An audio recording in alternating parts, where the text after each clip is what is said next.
Hello everyone, this is Jack from Visual Effects Hut. So today we'll be looking at using a couple of our Visual Effects Hut assets on creating a scene. So we like the Lake District ground texture. Let's put that on the base, throw it on, do all the tiling nonsense. This isn't a texture tutorial, so literally just showing which asset we're using and then quickly showing the process of getting to a little frame that's okay, not finished, but just enough to help sell this volume, because we need to see it on natural ground, not just floating in the middle of nowhere. So now we're going to pick the volume we want, which is this ship Takeoff Dust 2, but we're actually making another, I think there's about another 7 in progress at the moment, so they'll be on the store probably in the new year. So we want to start by creating a VDB volume, find that ship Takeoff Dust. We will go to somewhere in the middle of the timeline so we can actually see it appear, calculate, and then change the emission to density as well. It doesn't really matter though.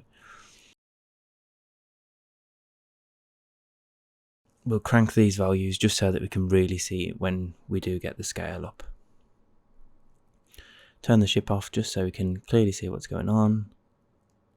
Then we'll change this from meters to hectometers, and then we quickly show this, just me framing it up and trying to get it in the right place.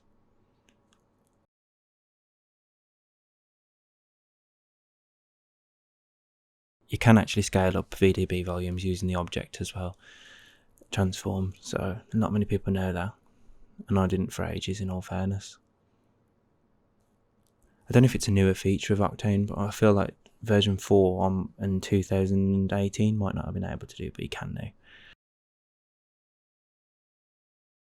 So again, if we crank these values lower, we'll see how dense it is, and it's not obviously that good because it's been designed to be quite a loose volume. So obviously it looks a bit pixely and naff, but we won't use it like that anyway. So we'll crank these values up a little bit. Density needs to be somewhere up in the middle or 3/4, and then volume just enough so that we see the shape of the volume, but none of them horrible pixel squares. Voxels they're called.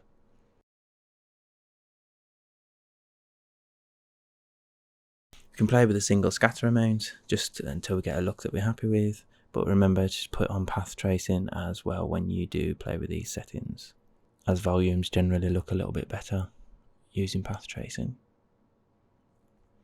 It's a bird's eye view of it at the moment. It's pretty neat. It's a good volume, that. And then what I'm going to do is I'm going to duplicate the volume.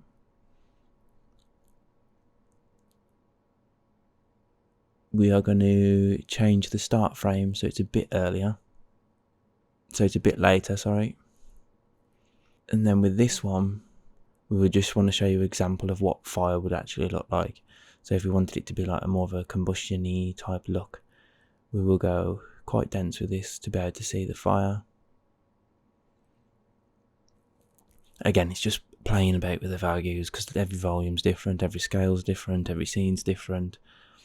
So none of these numbers really make much sense to like jot down. So I've just gone in to change the emission, texture emission, and changed it to 25 just to make it a bit brighter. If you make it really bright, it will bloom as well with the camera bloom. It's just perfecting that density and volume step length. And then we'll go into the volume gradients, change the colour because the default colour is whack. So I need to change it to more of a reddy orange rather than red, and then just bring that max value down so it's more orange. Again, this is just quick and dirty. Like, you can add blacks and add a few more colour variations to make it a little bit more realistic. Some mid-tones as well, not so saturated, helps.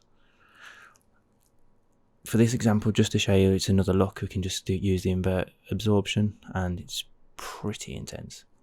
So I'm going to turn that off now, and then I've duplicated the volume again. This time we're starting even later, and maybe a bit more, and I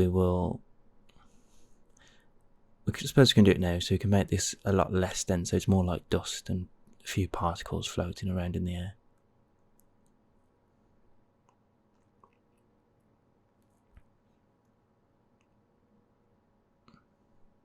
Then we can go to the scattering, and where it's got the RGB spectrum already involved, we can click on that and get more of a sandy colour.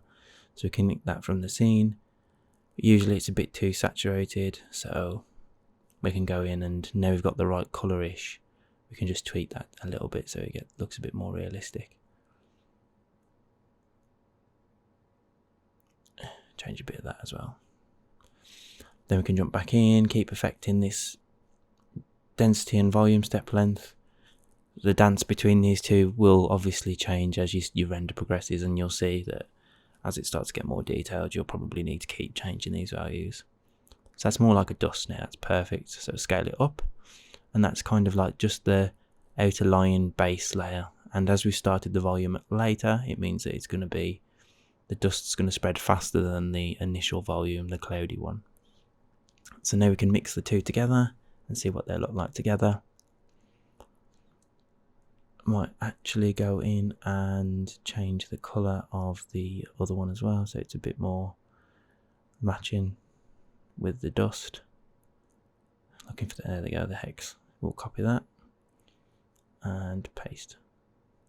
I do know my shortcuts, obviously, it's just so it's really clear what's happening, because I tend to do these tutorials quite fast.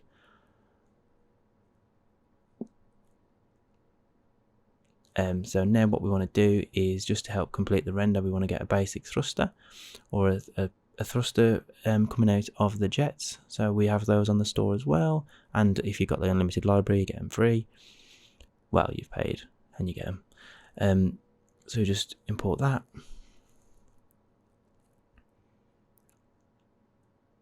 Turn the others off so it doesn't waste the render time, and we can just see what we're doing.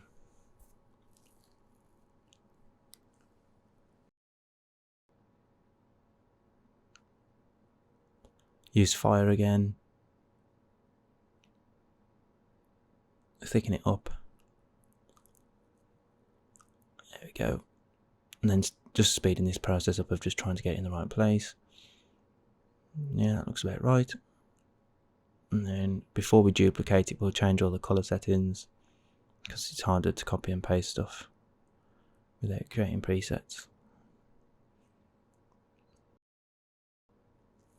So again, it's the dance with these two, and it'll keep changing based on everything that I do in a bit. So I'm using the texture emission again to try and kind of cast more light onto the ship. So you can see yellow light coming in there now. Crank it up a bit more than that. And then we can just alter this again.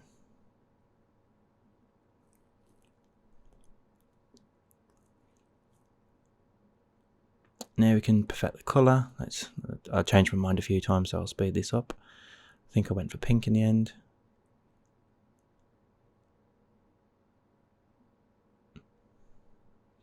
And then once I'm happy, I will duplicate that.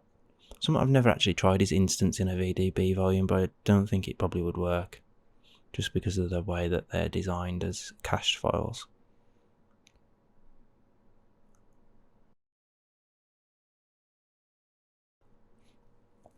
So there we have it. We have nice thrusters looking really pretty cool coming out the back of the ship, and that's a 3D thruster as well, so it's really nice. And then all together, it looks pretty cool. Nice different shifting densities in that smoke, which just helps add, rather than it just being one solid chunky cloud VDB. It's definitely about stacking, especially for explosions as well. Like, people that just use the one should probably use it with an impact as well, so that you get dust and stuff, so it's not just an explosion coming from the ground randomly. And now I'm just introducing that fire again and just adding a little bit of the detail coming through, so nothing too special. I don't actually like the fire, but just showing that you can still stack these volumes. And then also, just to help sell this a little bit more, I'm going to create an area light, or an OctaneLight, whatever they're called, square ones, and then just make it pink, and then blast that towards the bottom of the ship as well to help make it look like that's casting some of that. So depending on where the camera is, we will see that it's got a little bit of pink got casting on the actual volume. that is pretty much the tutorial. Hopefully you found it useful, and I'll catch you on the next one.